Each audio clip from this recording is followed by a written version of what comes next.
வணக்கம் உறவுகளே, நான் உங்கள் தமிழ் தமிழ் அமானுஷ்யம் சேனலுக்கு உங்களை வரவேற்கிறோம். இன்றைக்கு உறவுகளே, நாம் 14வது எபிசோடா என்ன திகில் சம்பவம் இன்னைக்கு நாம் பார்க்க போகிறோம்னு பார்த்தீங்கன்னா, கும்பகோணத்திலிருந்து 15 கிலோமீட்டர் தொலைவில் உள்ள ஒரு கிராமத்தில் நெல் கதிர்களை திருடச் சென்ற 2 நபர்களை காவல் தெய்வமான கருப்புசாமி மிரட்டி சென்ற சம்பவத்தை தாங்க இன்னைக்கு நாம் பார்க்க போகிறோம். நாம் வீடியோவுக்கு போகிறதுக்கு முன்னாடி நம்முடைய சேனலை இன்னும் சப்ஸ்கிரைப் பண்ணலைன்னா சப்ஸ்கிரைப் பண்ணிக்கோங்க. பெல் பட்டனை அழுத்தி ஆள் கொடுங்க. அப்போ தான் நான் போடக்கூடிய வீடியோ நோட்டிஃபிகேஷனாக உங்களுக்கு வரும்.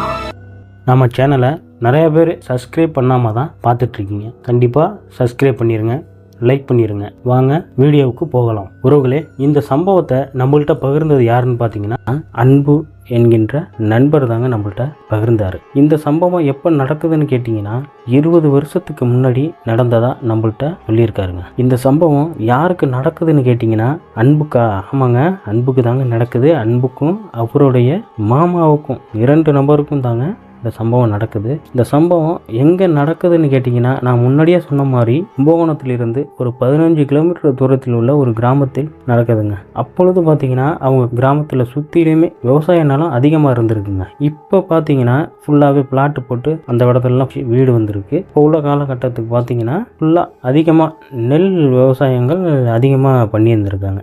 அப்பொழுது பார்த்தீங்கன்னா அறுவடை காலம் வருதுங்க. அந்த டைமில் பார்த்தீங்கன்னா வயலுக்கு விடிய காலையில் போயிட்டு அந்த நெல் கதிர்களெல்லாம் அறுத்து வயல்லையே போட்டுருவாங்க. போட்டுட்டு மறுநாள் 10 மணிக்கு மேலே போயிட்டு கொஞ்சம் கொஞ்சமாக சேகரித்து அதை ஒரு பெரிய கட்டாக கட்டி ஒரு இடத்துக்கு போயிட்டு அதை அடித்து சுத்தம் பண்ணுறது. இப்போ வந்து பார்த்திங்கன்னா மிஷின்லாம் எதுவும் கிடையாது, ஆளுங்கள் தான் போயிட்டு ரெடி பண்ணணும். அப்போ அதே மாதிரி அவங்க கிராமத்தில் உள்ள விவசாய நிலத்தில் அறுவடை செஞ்சு அன்றைக்கி விடிய காலையில் போட்டிருக்காங்க. இவங்க அன்பும் அவருடைய மாமாவும் பகலில் போயிட்டு பார்த்துருக்காங்க. ஃபுல்லாக அறுத்து அந்த நெல் கதிரோட இப்போ வயல்லே இருக்குங்க.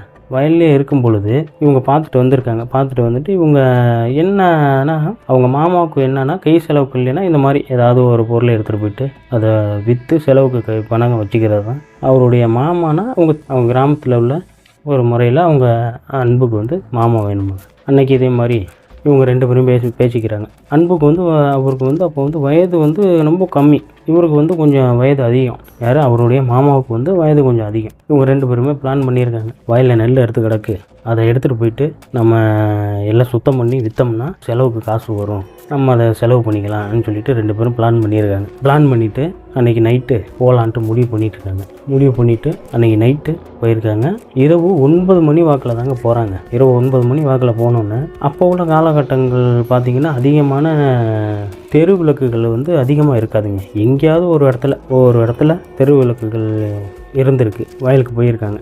அதாவது வந்து ஒவ்வொரு புடியாக தான் எங்கே பார்த்தாலும் போட்டு வச்சுருப்பாங்க. அந்த ஒவ்வொரு புடியாக எள்ளி ஒரு இடத்துல முட்டா வச்சு ஒரு கட்டு கட்டி பெரிய கட்டாக தூக்கிட்டு வரும். ஆளுக்கு ஒரு கட்டாக தூக்கிட்டு வந்தோம்னா ஓரளவுக்கு நம்மளுக்கு அந்த நெல் சேரும், நம்ம கொண்டு விற்றுலாங்கிற மாதிரி ஐடியா பண்ணி வயலில் இருந்துக்கிட்டு கொஞ்சம் கொஞ்சமாக அள்ளிக்கிட்டு இருக்காங்க. அள்ளிக்கிட்டு இருக்கும் பொழுது திடீர்னு பார்த்தீங்கன்னா என்ன அங்கே நடக்குதுன்னு பார்த்தீங்கன்னா, மின்னல் வந்து பயங்கரமாக அடிச்சிருக்குங்க. பளிச்சுன்னு பயங்கரமாக மின்னல் பயங்கரமாக அடிச்சுன்னு இவங்க 2 பேருக்குமே ஒரே ஆச்சரியம். டக்குன்னு இவங்க என்ன பேசிக்கிறாங்கன்னா, என்ன வானம்லாம் நல்லா தெளிவாக தான் இருக்குது, மழை வர மாதிரியும் இல்லை, இப்படி மின்னல் இப்படி பயங்கரமாக அடிக்குதுன்னு சொல்லிட்டு அதை அவங்க பெருசாக எடுத்துக்காமல் அவங்க வேலையை பார்க்குறாங்க. அந்த நெல் கதிர்களை கொஞ்சம் கொஞ்சமாக சேகரித்து அள்ளிகிட்டு இருக்காங்க. அள்ளி ஒரு முட்டை கட்டி எடுத்துகிட்டு போகலாங்கிற மாதிரி ஒரு இடத்துல முட்டை எடுத்து வச்சுக்கிட்டு இருக்காங்க. எடுத்து வச்சுக்கிட்டு இருக்கும்போது மறுபடியும் பளிச்சுன்னு பயங்கரமாக சவுண்டோட இடிக்கிற சவுண்டோட பயங்கரமாக அந்த வெளிச்சம் பளிச்சுன்னு அடிச்சிருக்குங்க. பளிச்சுன்னு அடித்தோன்னே என்னடா மறுபடியும் நம்மளுக்கு இப்படி வெளிச்சம் பயங்கரமாக அடிக்குதுன்னு,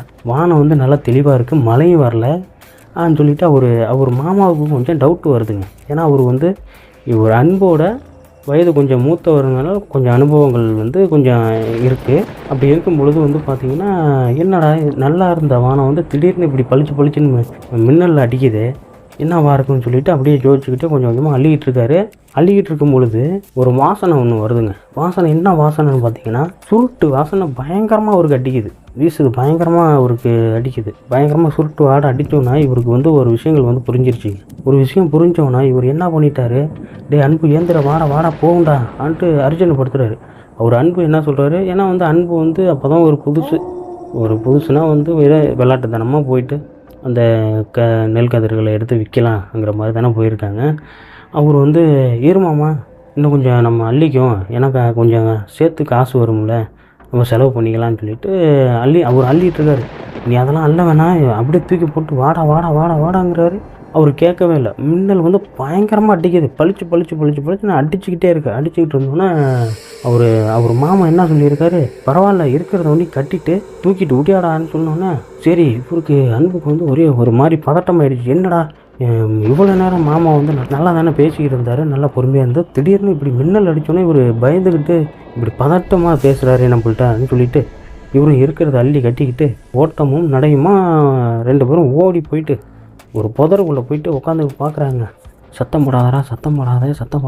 இவர் வந்து அன்பு வந்து என்னம்மா ஏன் இவ்வளோ அர்ஜென்ட்டாக கூப்பிட்ற, இன்னும் கொஞ்சம் அள்ளி இருந்தோம்னா நம்மளுக்கு செலவுக்கு ஆகியிருக்குமே, இன்னும் கொஞ்சம் அள்ளிட்டு வரவான்னு கேட்டு சத்தம் போடாமல் உட்காடுறான்னு சொல்லிவிட்டு அந்த புதருக்குள்ளேயே வந்து 2 பேருமே சத்தம் போடாமல் உட்காந்துருக்காங்க. உட்காந்துட்டு இருக்கும் பொழுது அந்த 2 பேருமே பார்க்குறாங்க. நல்ல ஹைட்டு, சரியான ஹைட்டு, நல்லா கொஞ்சம் பாட்டு ஜட்டமான உடம்பு, ஒரு மாதிரி முண்டாஸ் கட்டிக்கிட்டு மேலே ஒரு போர்வை மாதிரி போத்துக்கிட்டு அந்த வெளிச்சத்தில் அந்த மின்னல் அடிக்கிற வெளிச்சத்தில் பளிச்சுன்னு அடிக்கிற வெளிச்சத்தில் அந்த உருவம் மட்டும் நல்லா அப்படியே அங்கேருந்து வர தெரியுதுங்க.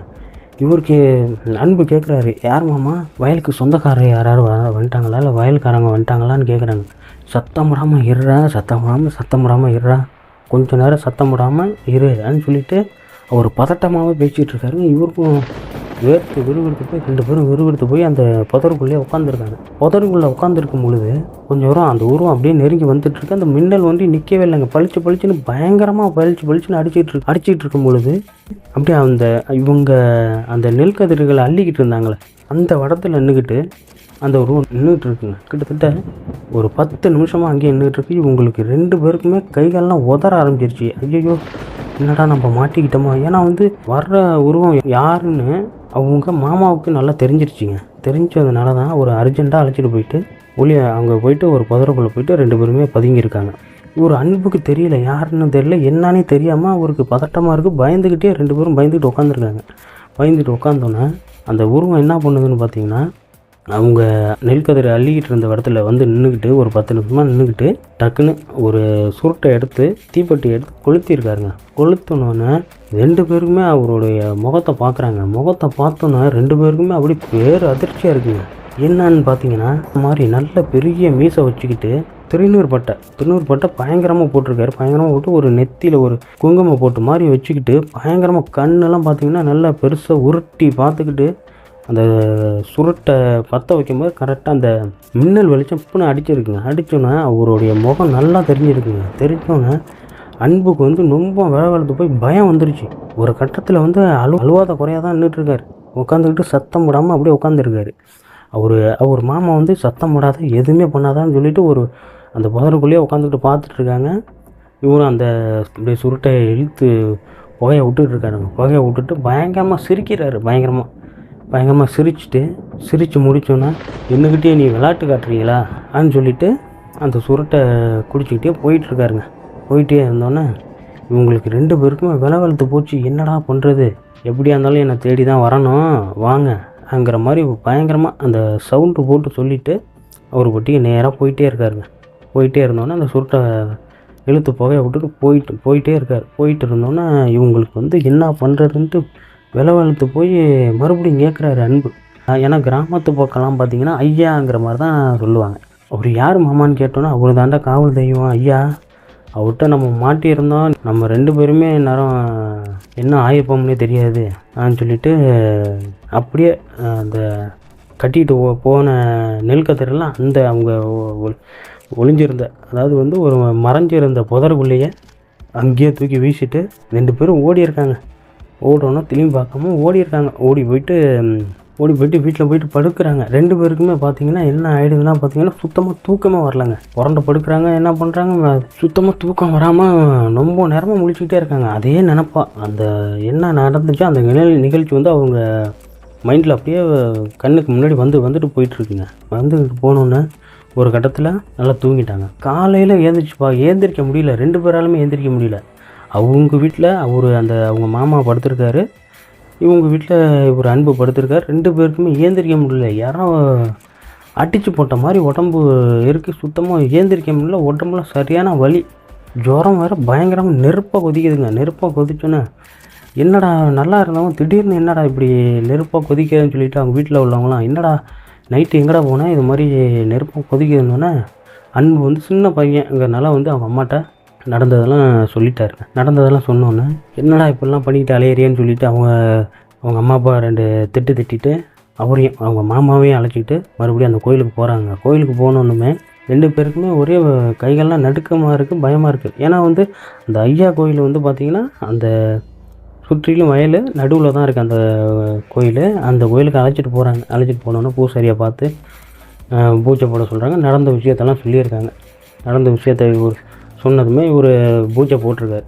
பூஜை போட்டதுமே அவர் உடம்புல வந்து ஐயா இறங்கிட்டாருங்க. ஐயா இறங்கி பயங்கரமாக சிரிச்சிருக்காரு. பயங்கரமாக சத்தம் போட்டு சிரிச்சுக்கிட்டு அந்த சுருட்டு அந்த நைட்டு எப்படி பற்ற வச்சு புகையை விட்டாரோ அதே மாதிரி புகை விட்டுட்டு சிரிக்கிறாரு. பயங்கரமாக சிரிக்கிறாரு. சிரித்தோன்னே இவங்களுக்கு 2 பேருக்குமே என்ன பண்ணுறதுன்னு தெரியாமல் உடனே சொல்லியிருக்காரு, ஏண்டா என்கிட்டயே நீங்கள் விளையாட்டு கட்டுறீங்களா ஆன்னு சொன்னதுமே 2 பேருக்குமே என்ன சொல்கிறதுன்னு தெரியாமல் 2 பேருமே டக்குன்னு காலில் விழுந்து, ஐயா எங்களை மன்னிச்சிருங்க, உங்கள் புள்ள மாதிரி நினச்சி எங்களை மன்னிச்சிருங்க, நாங்கள் தெரியாமல் செஞ்சிட்டோம், எங்களை மன்னிச்சிருங்க அப்படின்னு சொன்னதுமே நான் என் புள்ள மாதிரி நினச்சதுனால தான்டா நைட்டே நான் வந்து கண்டுக்காத மாதிரி நான் வந்துட்டேன் அப்படின்னு சொல்லியிருக்காருங்க. எங்களை மன்னிச்சிருங்கன்னு சொல்லிட்டு காலில் விழுந்து எழுந்திரிச்சு சரி இதுக்கப்புறம்லாம் இந்த மாதிரிலாம் நீங்கள் வந்து இது பண்ணக்கூடாது. என்னுடைய வயலில் போயிட்டு நீங்கள் வந்து நெல் கதிர்களை வந்து இப்படி எடுக்கிறீங்க, இந்த மாதிரி பழக்கம்லாம் இனிமேல் நீ வச்சுக்கக்கூடாது அப்படின்னு சொன்னோன்னே சத்தியமாக நாங்கள் வச்சுக்க மாட்டோங்க ஐயா ஆன்னு சொல்லிவிட்டு காலில் விழுந்தோன்னே டக்குன்னு மலை ஏறிட்டாருங்க. அந்த பூசாரி உடம்புலேருந்து ஐயா போயிட்டாருங்க.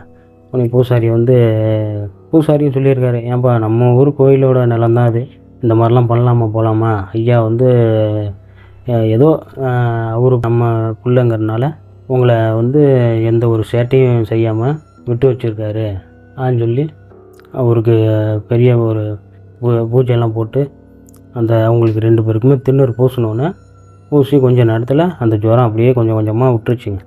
விட்டதுமே அவங்க மறுபடியும் காலில் சாமிக்கு கும்பிட்டுட்டு திண்ணூறுலாம் பூசிக்கிட்டு இந்த மாதிரி ஒரு தப்பை நாங்கள் பண்ணவே மாட்டோம் ஆன்னு சொல்லிட்டு அன்பும் அவருடைய மாமாவும் அந்த கோவிலேருந்து கிளம்பி வீட்டுக்கு வந்திருக்காங்க. இன்ன வரைக்குமே அதுபோல் விளையாட்டுக்கு கூட ஒரு வயலில் போயிட்டு ஒரு பொருளை எடுத்துக்கிட்டு வந்து, அதாவது வந்து அந்த கோயிலோட நிலத்தில் உள்ள ஒரு பொருளை எடுத்துகிட்டு வந்து விளையாட்டு கூட இது வரைக்குமே அவர் செஞ்சதில்லைன்னு சொல்லிட்டு அன்பு வந்து நம்மள்கிட்ட சொல்லி முடித்தாருங்க. அவருக்கு ஒரு நன்றியை சொல்லிக்கலாங்க.